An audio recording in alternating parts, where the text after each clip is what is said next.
राधा स्वामी।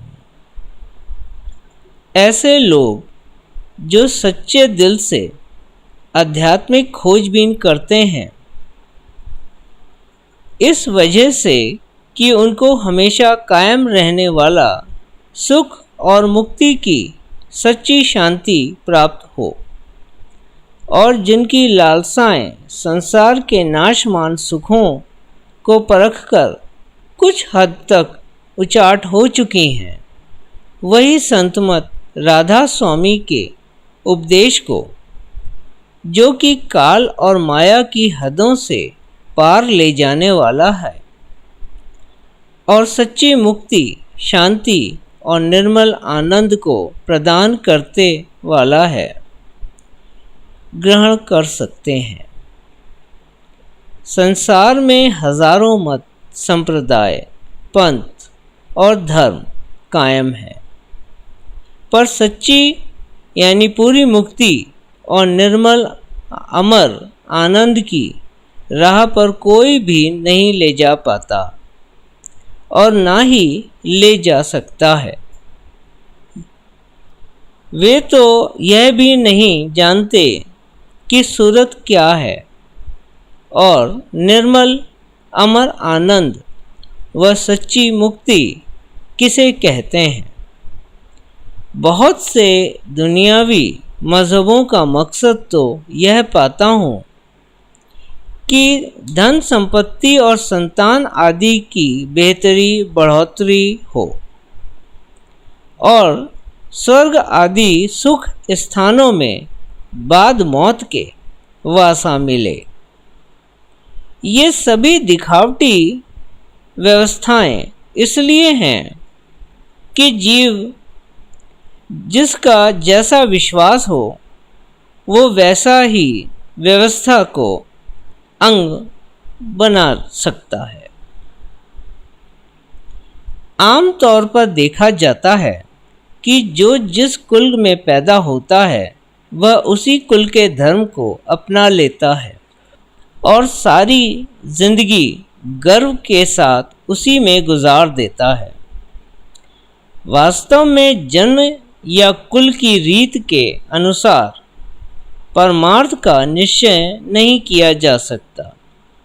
यह भारी गलती है जिसे अमूमन सभी निभाते हैं। ज़रूरत घाट बदलने की है। जन्म लेते ही बच्चा जो अभी अबोध होता है उसे संस्कारों के बंधनों में जकड़ दिया जाता है। इस तरह जगत के बंधनों में अबोधावस्था में ही बांध दिया जाता है और जीव जिसने अभी जगत में होश भी नहीं संभाला कभी जान ही नहीं पाता कि उसके साथ क्या हो गया। वेद शास्त्र कहता है कि जन्म से सभी शूद्र हैं, संस्कार से द्विज बनते हैं और वर्ण कर्म के अनुसार होता है। यदि इन भौतिक व्यवस्थाओं की सभी कार्रवाई नियम पूर्वक पूरी कर भी ली जाए तो अधिक से अधिक स्वर्ग आदि सुख स्थानों तक ही शांति प्राप्त हो सकती है। इससे आगे की गति इन भौतिक व्यवस्थाओं में नहीं। सो स्वर्ग भी सभी को तो हासिल नहीं होता। बाकियों के लिए नीचे के घाटों पर तमाम व्यवस्थाएं हैं और उन्हीं में नरक भी है। अधिकतर मजहबी कार्रवाइयाँ जो हिंदू धर्म में प्रचलित हैं उनकी गति पितृलोक तक ही है। सो जिनसे वे भी ना बन सकी वे प्रेत, पिशाच और पशु योनि में चले जाते हैं और 84 के चक्र से छूट नहीं पाते। अष्टांग योग व प्राणायाम की साधना से ज़रूर योगी और योगेश्वर गति प्राप्त हो सकती है, पर सिर्फ रेचक, कुंभक और पूरक करने से ही यह गति नहीं मिल सकती।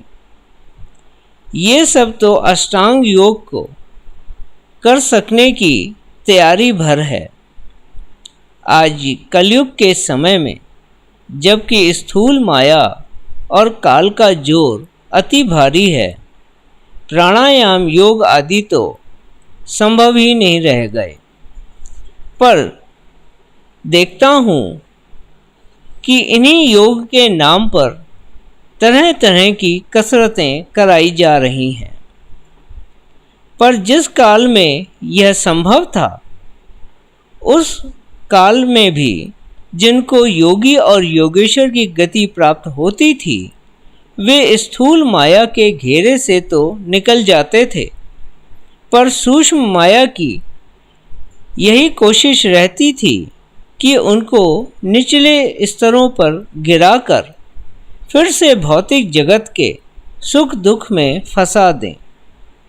इतिहास गवाह है कि एक न एक दिन वे गिरे भी जरूर। जैसे विश्वामित्र, पराशर, नारद, व्यास आदि तमाम ऐसे उदाहरण शास्त्रों में मिलते हैं। प्राण पुरुष के प्राणों का योग योग की गति से ऊंचे का है। इस मार्ग की पहुंच त्रिकुटी तक है। इस गति को प्राप्त होने वाले ही योगेश्वर कहलाए। राधा स्वामी।